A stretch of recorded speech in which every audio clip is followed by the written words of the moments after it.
इस पवित्र भूमि पर स्वांतः सुखाय आयोजित 9 दिवसीय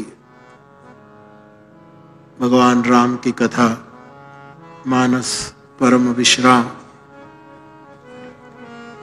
दूसरे दिन के संवाद में प्रवेश कर रही हैं, तब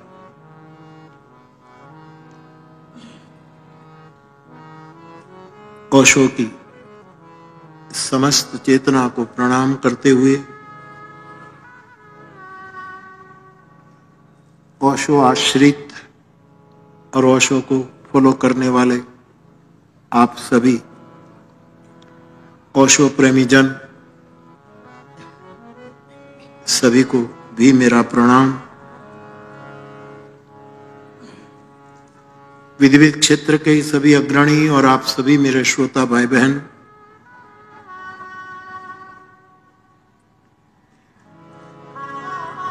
सभी को व्यासपीठ से मैं प्रणाम करता हूं। जय सिया राम।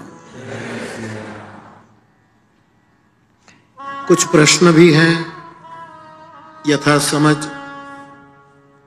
यथा समय मैं कोशिश करूंगा कि मेरी बात आप तक पहुंचे। राम कथा का आरंभ सत्य है। जैसे कोई भी शास्त्र हो, उसका आदि मध्य और अंत होता है। जिस परम सदग्रंथ को लेकर मेरी व्यासपीठ मर्यादा पुरुषोत्तम भगवान राम की, विवेक पुरुषोत्तम भगवान राम की, विराग पुरुषोत्तम भगवान राम की, सत्य पुरुषोत्तम, प्रेम पुरुषोत्तम, करुणा पुरुषोत्तम, लीला पुरुषोत्तम, जो परब्रह्म परमात्मा राम है, उसकी गाती फिरती रहती है। तो राम कथा का जो आदि है वो सत्य है, मध्य है वो प्रेम है, और समापन है वो करुणा है। ये 3 सूत्रों में आबद्ध राम कथा है।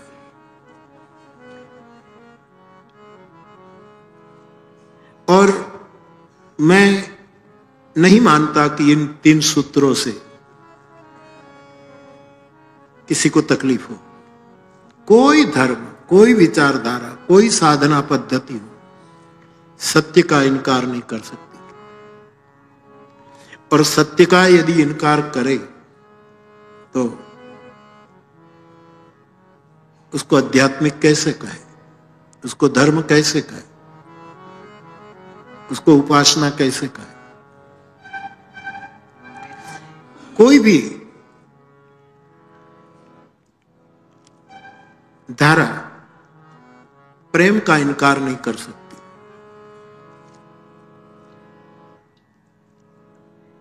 रूमी तो कहता है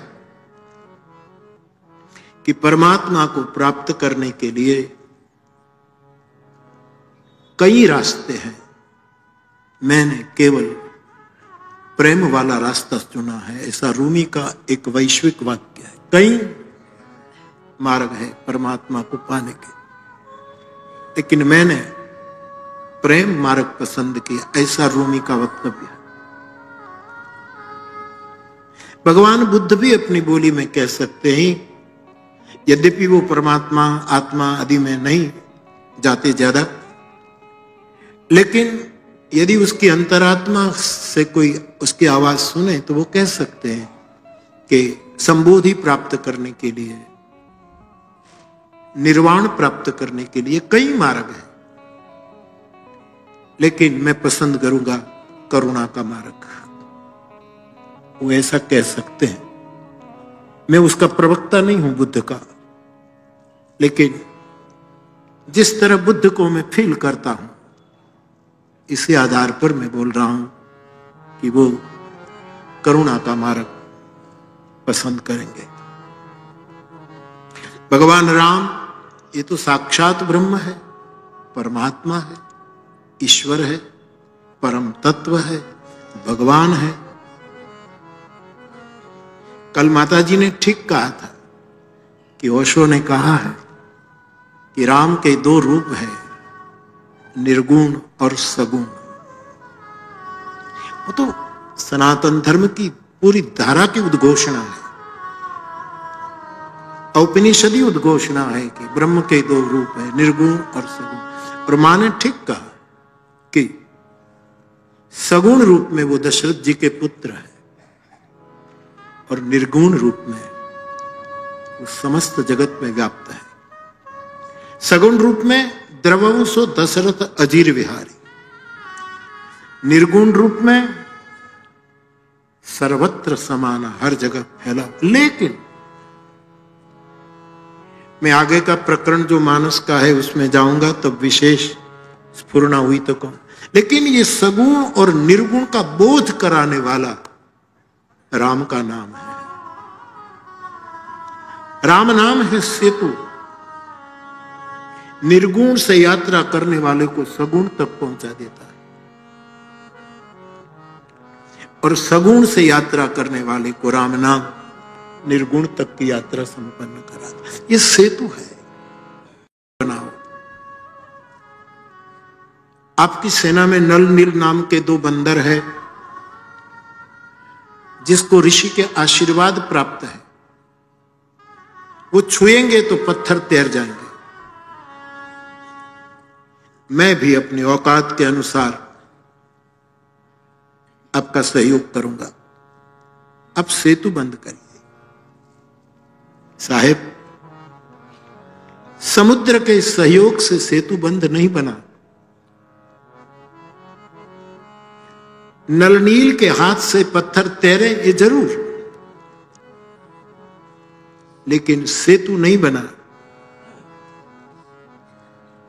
जब तक इन पत्थरों पर राम नाम न लिखा गया। हर पत्थर पर राम अंकित किया गया और तब सेतु। तो राम है सेतु। ओशो क्यों राम नाम पर बोले? जो माने का 7 ग्रंथ आपके हैं राम नाम। आज किसी ओशो सन्यासी ने भी पूछा है कि बापू हम तो ओशो ओशो गाते हैं, हम राम राम नहीं गाते। इसे अच्छे भाव से लिखा है। मेरी मत मानो, आपके गुरु की मानो। मैं कौन आपको सलाह देने वाला?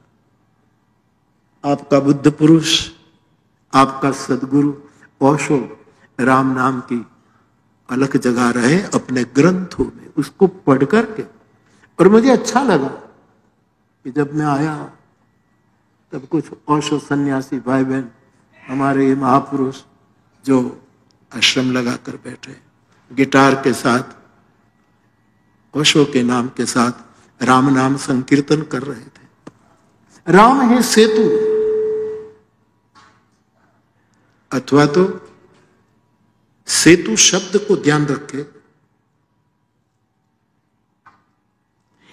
जैसे हम रामेश्वरम जाए और वहां से लंका का जो सेतु है जो तोड़ा गया और नासा ने फिर शोध की और सेतु बताया गया कि है,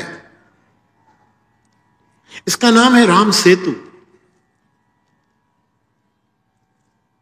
इसका अर्थ क्या करें? राम सेतु का मतलब क्या? इसको यदि शब्द की क्रीड़ा करे तो राम से तू, राम के बिना तू नहीं है। राम से तू, नीलेश तू तू तू, स्वामी जी तू तू, राम से तू। प्रदीप, राम न हो तो तू नहीं, मैं नहीं, ये परस्पर है। राम सेतु बनता है, राम से तू। राम न तो तू कौन? तो मैं आपसे निवेदन कर रहा हूं कि ब्रह्म है राम, तो उसका निर्गुण और सगुण, उसका सेतु है राम। कई निराकारवादियों को राम नाम जपते कर दिया, राम नाम ने सगुण तक पहुंचा दिया। शुकदेव जी परमहंस है, अलक्ष लिंग है, परम अवधूत है।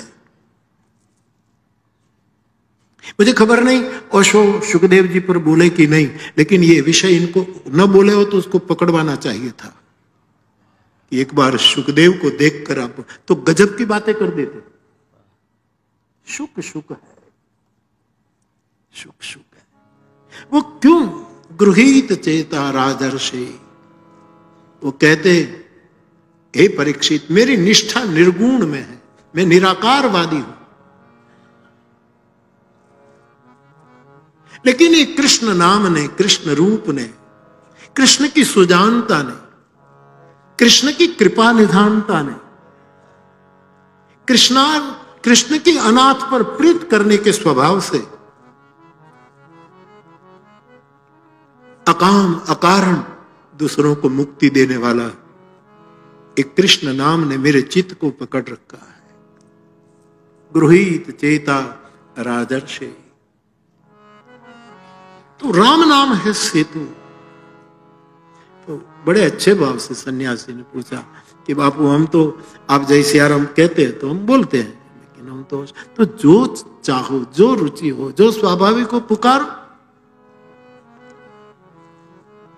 लेकिन ओशो ने राम पर बहुत कहा, ओशो ने राम पर बहुत कहा।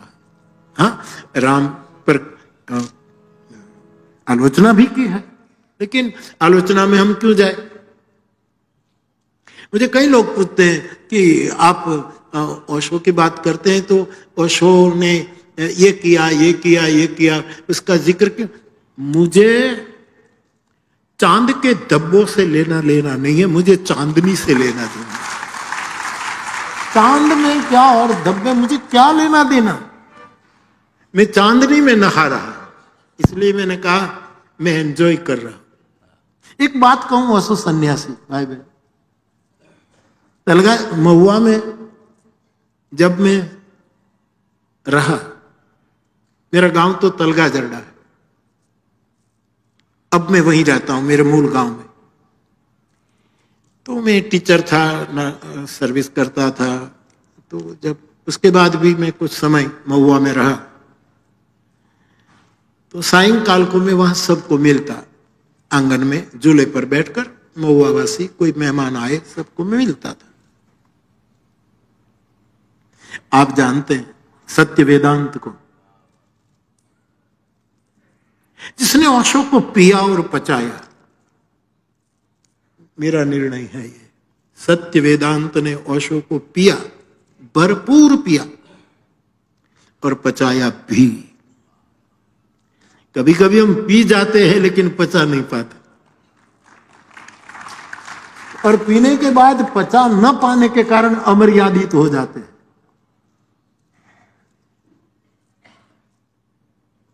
संयम छोड़ देते हैं, होश खो बैठते हैं। कृष्णमूर्ति ने तो होश को ही प्राप्ति कहा है, अवेयरनेस। एकमात्र कृष्णमूर्ति। मुझे आज ये भी पूछा गया कि बापू आज ओशो के स्थान में आकर आप कथा कर रहे हैं, कल आपने कहा मैंने कबीर के स्थान में, बुद्ध, कभी कृष्णमूर्ति के उसके बाद देखो भाई, कृष्ण मूर्ति को मैं समझ ही नहीं पाया। मैं साफ को मैं समझ ही नहीं पाया, बिना समझे मैं क्या बोलूं। और कृष्ण मूर्ति को समझने वाले भी उनको समझ पाए कि नहीं, एक प्रश्न चिन्ह है। बहुत क्लिष्ट है। ओशो सरल तरल है,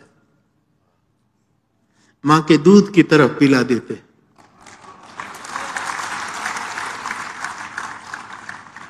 कृष्णमूर्ति घी है, पचाना मुश्किल, ओशो मां का दूध है।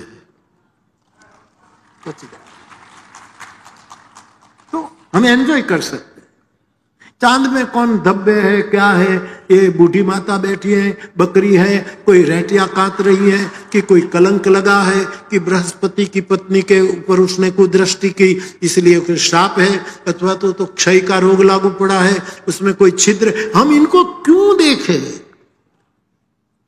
हम चांदनी में नहाए।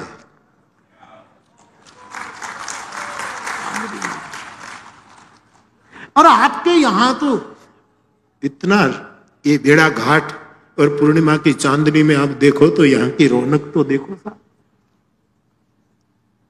मैं आपसे ही निवेदन करता हूं, राम नाम के बारे में आपने बहुत कहा, वो पढ़िए, उसके बाद राम नाम लीजिए। हमारी न मानो तो सिपाहियों से पूछो,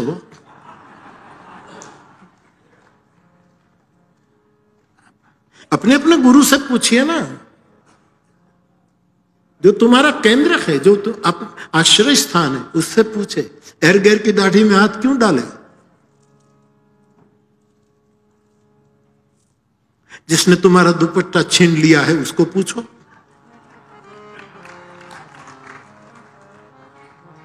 तुम कुछ और कपड़े पहने हुए थे, ये छीन लिया और ये गेरुए पकड़वा दिए, उसको पूछो। तुम सोने की मणि की माला पहनकर घूमते थे और ये माला डलवा दी, इस महापुरुष को पूछो, हमको क्यों पूछते हो? हमरी न मानो तो सिपहिया से पूछो।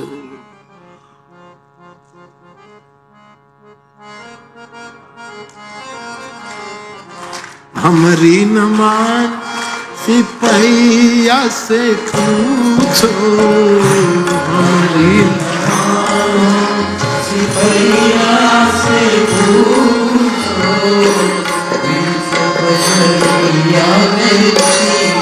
दुपट्टा मेरा दुपट्टा मेरा,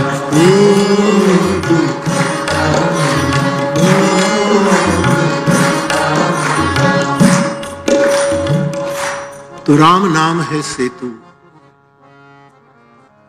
चाहे निर्गुण के आप उपासक हो, चाहे सगुण को हो, तो कई निराकारवादियों को राम नाम के द्वारा सगुण संकीर्तन करते देखा है। इसमें प्रथम नाम है द्वापर युग का शुकदेव जी। कृष्ण नाम ने मेरे चित्त को पकड़ रखा है, मैं निर्गुण आदमी, अवधूत, मैं पकड़ा गया। और ऐसा बुद्ध पुरुष, परम पुरुष शुकदेव, जिसने प्रभु के नाम कलौ केशव कीर्तनाथ कह करके कहा कि प्रभु का नाम। तो मेरे भाई बहन, हम संवाद कर रहे हैं कि कोई करुणा के मार्ग पसंद करके गया, कोई प्रेम का मार्ग, कोई सत्य का मार्ग। गांधी जी, महात्मा गांधी जी, उसने सत्य का मार्ग स्वीकार कर लिया। तो रामचरितमानस का आदि आरंभ सत्य है, मूल सत्य है, और मध्य भाग प्रेम है, जिसमें भरत चरित्र की प्रेम कथा है, और रामचरितमानस का अंतिम अध्याय वो करुणा है। कृपा निधान, कृपा निधान, कृपा निधान। तो सत्य, प्रेम और करुणा की प्रस्थान त्रयी ये रामचरितमानस है।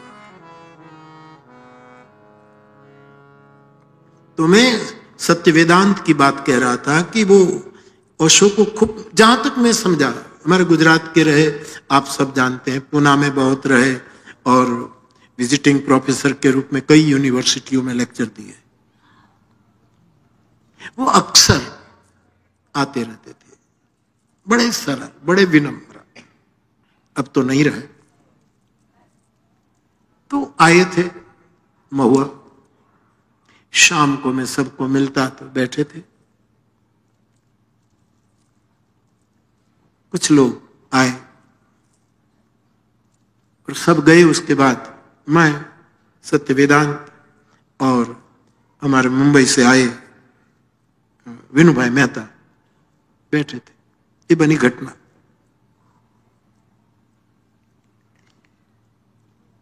विनु भाई ने मेरी उपस्थिति में सत्य वेदांत को पूछा कि आपके गुरु, आपके सदगुरु भगवान रजनीश,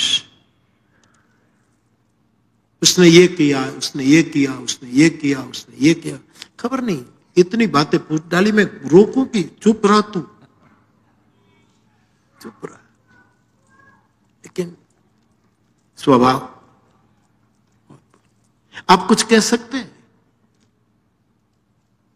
ऐसे ऐसे प्रयोग किए, ये किया, ये किया, आपके गुरु ने ये किया, ये किया, आप कुछ बताएंगे? और एक और तो ये आदमी बोले जा रहा है, मुझे अच्छा नहीं लगा, हमारे आंगन में ये घटना, और सत्य वेदांत हमारे अतिथि है। तो फिर मेरी जिज्ञासा जगी कि इस आदमी के प्रश्न का जवाब सत्य वेदांत क्या देगा। और सत्य वेदांत ने जो जवाब दिया वो अशोक का आश्रित ही दे सकता है और नहीं दे सकता। उसने कहा, विनु भाई, बापू की उपस्थिति में कह रहा हूं कि मेरे गुरु ने औरों के साथ दुनिया में क्या किया मुझे खबर नहीं, मेरे साथ क्या किया वो मुझे पता है। मेरे गुरु मेरे पर कितना बरसा है वो मेरा अनुभव है। तो महापुरुष की चांदनी को एंजॉय करो, उसमें नहाओ। कोई नहीं समझ पाता बुद्ध पुरुषों को। रामचरितमानस में लिखा है, परम की गति अति विचित्र होती है। तो सत्य, प्रेम और करुणा, ये रामचरितमानस की प्रस्थान त्रयी है। ये भी पूछा गया कि आप राम को कल भी बोले परमात्मा है, ब्रह्म है, ईश्वर है। बिल्कुल, मैं सालों से बोल रहा हूं, दशकों से बोल रहा हूं, बहुत समय से बोल रहा हूं। मेरा राम ब्रह्म है, मेरा राम परमात्मा है, मेरा राम ईश्वर है, मेरा राम भगवान है।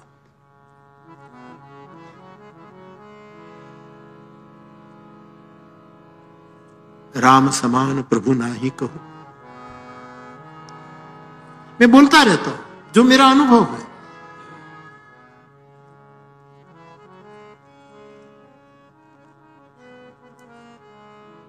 आप स्वीकार करें न करें, उसी राम की कथा में गा रहा हूं जिसका निर्गुण और सगुण का सेतु राम नाम है।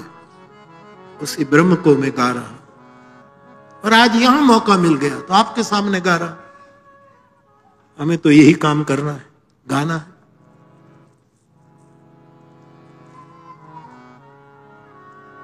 तो बाप, ये प्रस्थान त्रयी है, ये रामचरितमानस है, ये परम सदग्रंथ है। सत्य मूल है, प्रेम मध्य है, करुणा समापन है। इसलिए इन तीन चीज को प्राप्त करने के लिए, समझने के लिए तीन वस्तु जरूरी मुझे लगती है, मैं आपसे शेयर करता हूं। एक, श्रवण करो। मैं फिर ओशो को कोट करूं, उसने किसी व्यक्ति के पास जाकर सुना हो, ऐसा नहीं, पहले मंच पर कई महात्माओं के मंच पर जाते होंगे, लेकिन वो कल मैंने कहा कि वो जब भी बोलते कहते, मैंने सुना है, मैंने सुना है, मैंने सुना। श्रवण करो, हम श्रवण कर रहे हैं। फिर सत्य, प्रेम, करुणा की ये मानसी कोई अच्छा संगीत आप सुन लोगे और संगीत में आपकी प्रीति होगी तो कई समय तक आपके दिमाग में वो स्मरण गुंजता रहेगा, निरंतर गुंजता, ये धूम गुंजती रहेगी। कुछ समय बंद हो जाए तो अचानक फिर से शुरू हो जाएगी। पहले श्रवण, दूसरा स्मरण, उसकी स्मृति। लो आ गई उनकी याद, वो नहीं आए। स्मृति स्मृति। श्रवण जन्म है, श्रवण जन्म है। जब हम सुनते हैं किसी बुद्ध पुरुषों को, तब हमारा जन्म होता है। श्रवण को जन्म समझे, इससे पहले हम जन्मे नहीं थे। कोई भी व्यक्ति बिना श्रवण पैदा ही नहीं हुआ।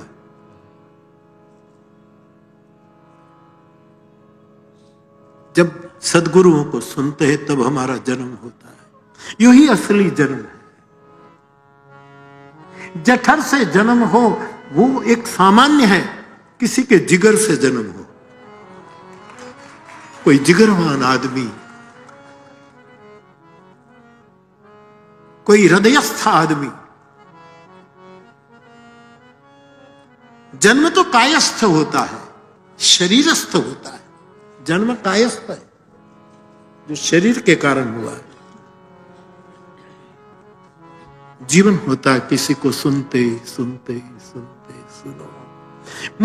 मुझे लगता है कि श्रवण का विज्ञान जिसको आ जाए ना, उसको कुछ करने की जरूरत नहीं। सुनते जाओ, सुनते जाओ, सुनते जाओ।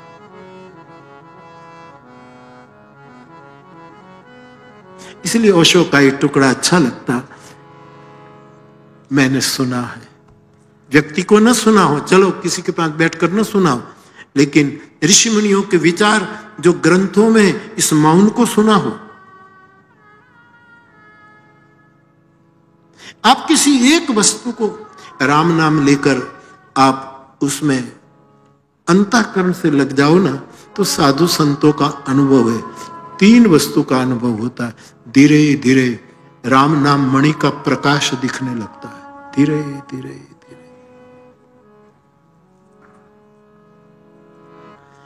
दूसरा है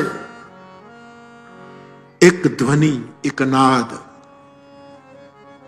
जो ओमकार का नाद है, प्रणव का नाद है, वो गूंजने लगता है। भजनानंदी महापुरुषों के ये अनुभव है।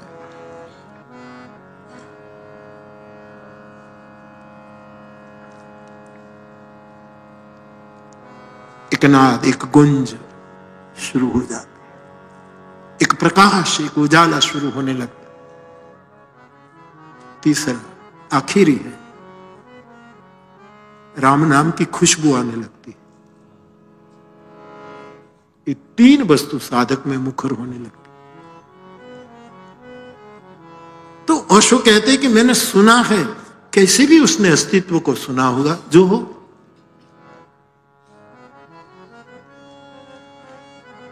श्रवण से हमारा जन्म होता है, और फिर स्मरण, हृदय से इसकी स्मृति निरंतर हम गुनगुनाते हैं, गुनगुनाते। कई लोग आलोचना करते हैं, राम राम राम राम रटने से क्या फायदा, ये तोता रटन है। तोता रटन करता है ना राम नाम का, तो लोग अच्छे अच्छे फल खिलाते हैं। तोता रटन वाले को भी फायदा है। जय जयकार करते, सम्मान करते, आरतियां होती है, क्या क्या नहीं होता। तो मैं आपसे निवेदन कर रहा हूं, पहले श्रवण, उसके बाद स्मरण, और उसके बाद तीसरा और आखिरी पड़ाव, किसी की शरण, किसी की शरणागति, किसी का आश्रय, दृढ़ाश्रय। करिष्ये वचनं तव। अब राम समान प्रभु। तो सभी महापुरुषों ने इस परम तत्व को पाने के लिए, किसी ने प्रेम को चुना, किसी ने करुणा चुनी, किसी ने सत्य को चुना, किसी ने ध्यान को चुना, किसी ने ज्ञान, अपनी अपनी रुचि, और सब ठीक है, सब ठीक है। कल मुझे आपने इतनी किताबें ओशो की शब्द आते हैं मुझे, ओशो की किताब देते, एक लाइब्रेरी हो जाएगी मेरे पास, मैं कब पढ़ूं। लेकिन उसमें हमारे खटमंडू तपोवन आश्रम से स्वामी हमारे पूजनीय अरुण आनंद जी की एक छोटी सी किताब कल मुझे व्यासपीठ पर ही दी गई, पंचशील, बोधिसत्व अरुण आनंद। अपने पंचशील सब अपने, जैसे मैं अभी कह रहा हूं कि श्रवण करो जन्म है, स्मरण करो ये जीवन है, और शरण हो जाओ, लीन हो जाओ, डूब जाओ। ठाकुर रामकृष्ण परमहंस कहते, नमक की पुतली सागर में विलीन हो गई, शरणागति।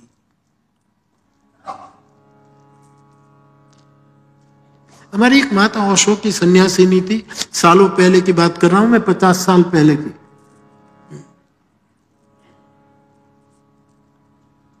पुणे रहती थी, राम कथा की गजब की, आशाबेन मर्चेंट के साथ आती थी, उसकी संबंधी होती थी, गेरुए कपड़े में।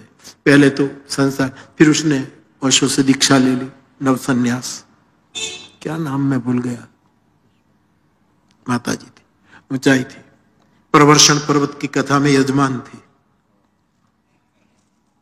जब उस समय मोंगी मां, आशाबेन मर्चेंट आदि आदि, पुष्पाबेन आशर और ये सब, वो केवल उसके पास उसके गुरु का कोई नाम दे, एक ही वस्तु मैंने देखी, जार जार आंसू की धारा होती थी, ये है शरण। कोई नाम बोल दे कि ओशो ने ऐसा कहा, कोई प्रतिक्रिया इसके लिए, आंसू के समान। आंसू चमत्कार नहीं है, आंसू प्रमाण है। याद रखना सूत्र, आंसू चमत्कार नहीं है, आंसू है प्रमाण। मुझे प्रदीप ने एक क्लिप भेजी थी, उसमें ओशो की आंख में आंसू गिर रहे हैं, है ना। मैंने पहली बार देखा ओशो की आंखों में आंसू। उसको सुनने वाले तो बहुत रोते थे, उनके आंखों में आंसू, तो मुझे बहुत अच्छा लगा, बहुत अच्छा लगा, बहुत अच्छी बात थी ये, आंख में आंसू आ गए थे। तो साहेब, वो माता में नाम स्मरण में नहीं ला पा रहा हूं, वो केवल रोती रहती थी, न किसी से वाद, न विवाद, न विरोध, न सहमति, न असहमति, केवल शरण। और इतनी ही रामचरितमानस में प्रीति।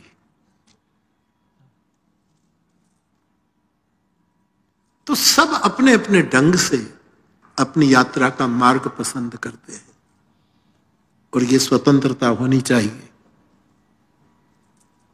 तो हमारे स्वामी जी पूज्य अरुण आनंद जी पंचशील की बात करते हैं, तब वो कहते हैं कि पहला शील ये है प्राप्ति का शुद्धि। अब उसकी बात मैं अपने ढंग से करूंगा, सूत्र आपका है, सामग्री आपकी है, सजाऊंगा मैं।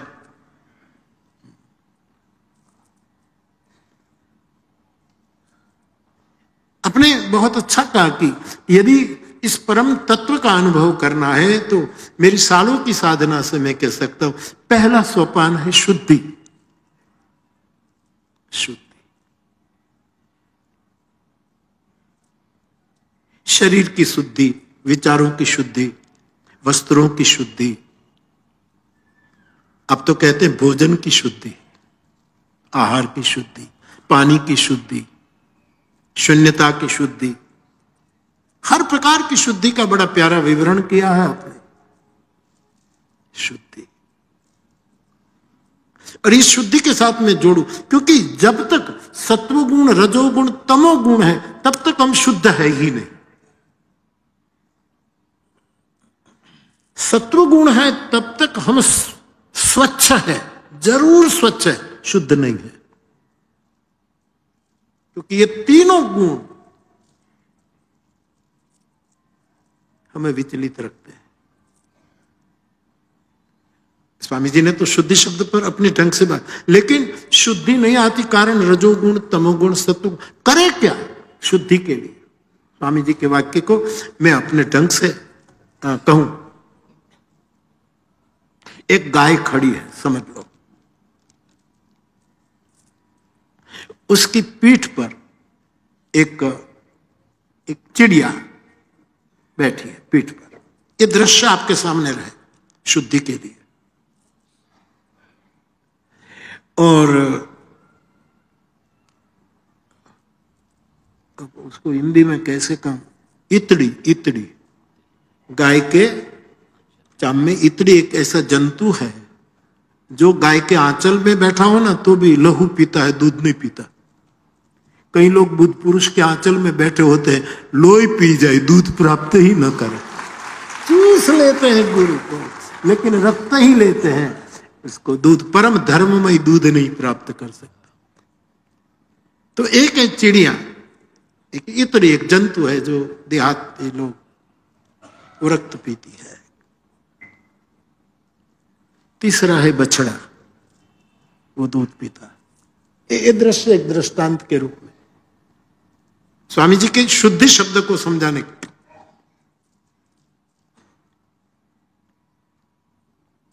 अब इतनी है, रक्त पीती है,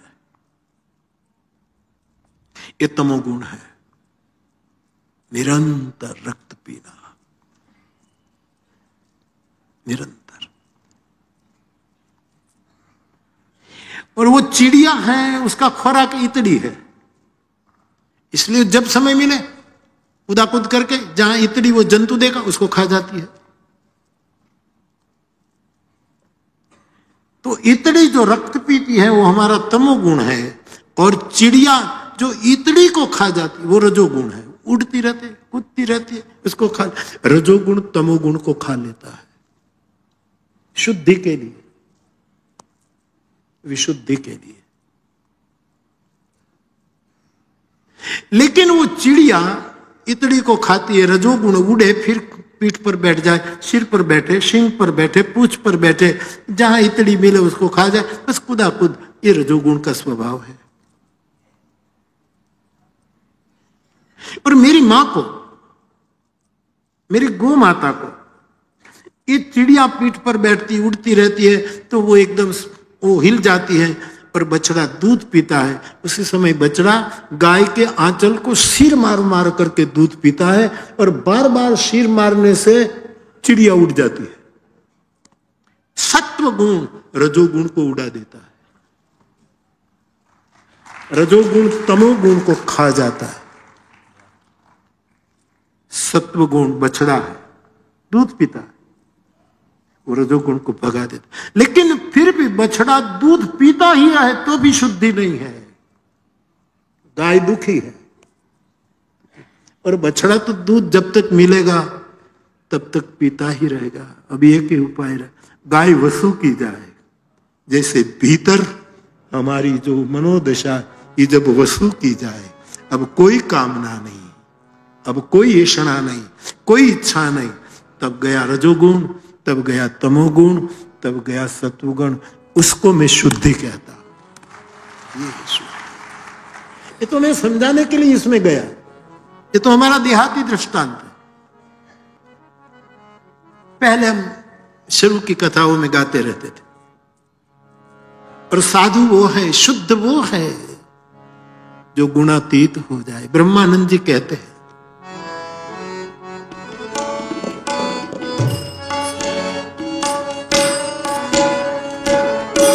त्रिगुणातीत फिरत तनु त्यागी, त्रिगुणातीत फिरत तनु त्यागी, रीत जगत से न्यारी, रीत जगत से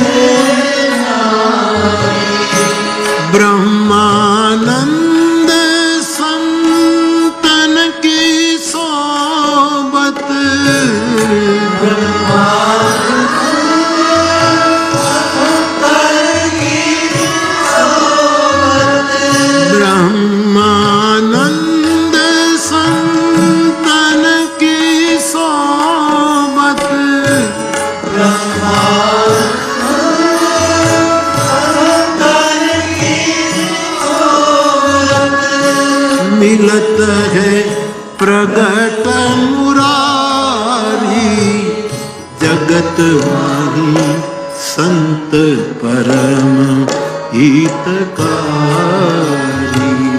संत परम हितकारी, जगत माही संत परम हितकारी, संत परम हितकारी, जगत माही संत परम हितकारी, संत परम हितकारी, जगत माही संत परम हितकारी।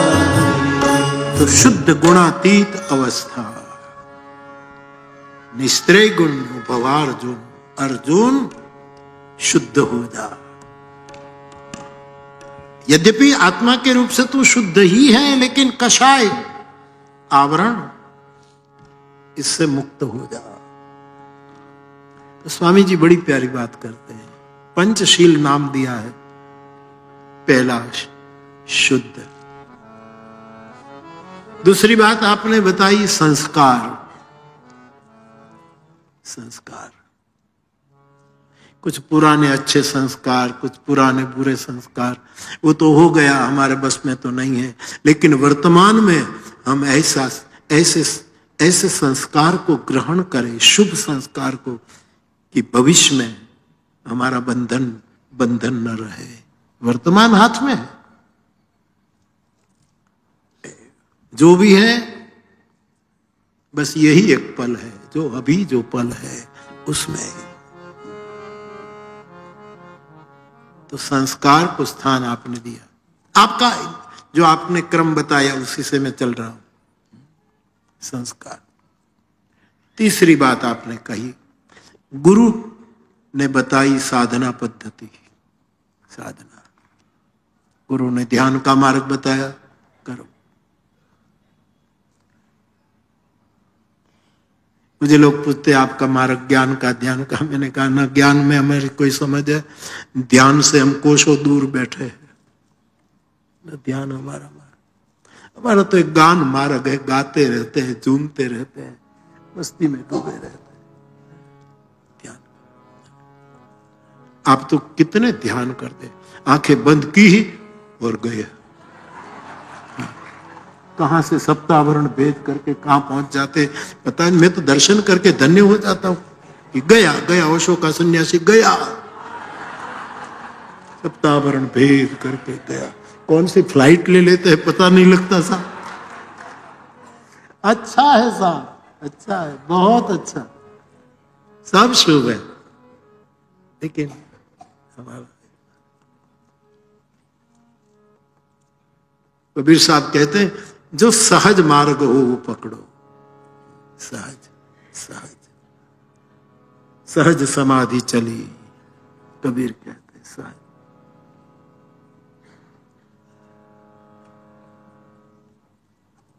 तो संस्कार, उसके बाद साधना। तो मुझे बहुत अच्छा लगा ये चौथा स्टेप, कहते हैं साधु का संग। चौथा स्टेप है हमारी शुद्धि, हमारे संस्कार, हमारी साधना अक्षुण्ण रहे, इसलिए कोई साधु का संग बहुत जरूरी है। साधु बन जाता है कवच। हमारी जो कुछ ऊर्ध्वगति हो उसकी बाधा से हमें बचाते हैं। इसलिए बड़ा अच्छा पढ़ा, मुझे बहुत पसंद आया कि स्वामी जी ने कहा कि साधु संग। शंकराचार्य कहते हैं साधु संगात प्राण संबंध निरोधात वासना त्यागात, हरि भक्ति, साधु संग, वैराग्य। शंकराचार्य भगवान ने ये सब अपने अपने, सब महापुरुष अपनी रीत से करते हैं।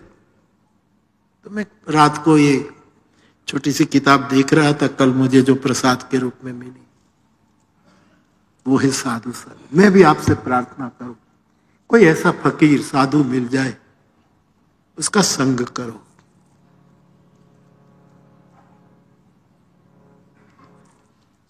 सैकड़ों किताबें आपको नहीं दे सकती, पहुंचे हुए साधु की 5 मिनट आपको दे सकती।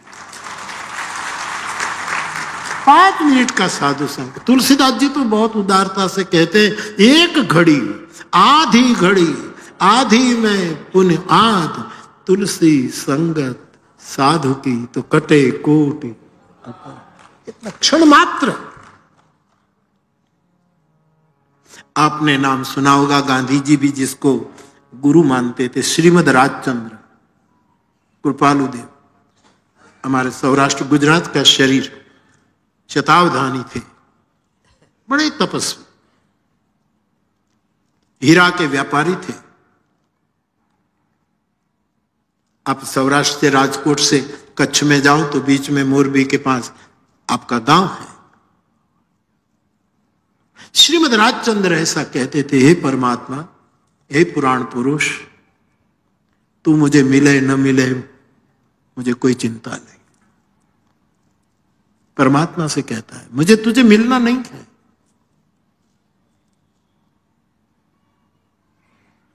तो परमात्मा यदि श्रीमद को पूछे कि आपको मुझे मिलना नहीं है तो आप चाहते क्या है मुझसे, तो ये कई बात कि आप जिसको प्रेम करते हो, जिसके विरह में आपकी आंख डबडबा जाए, ऐसे कोई साधु की मुलाकात करा देना। ऐसा कोई साधु मिले। हमारे भजनिक लोग गाते रहते हैं,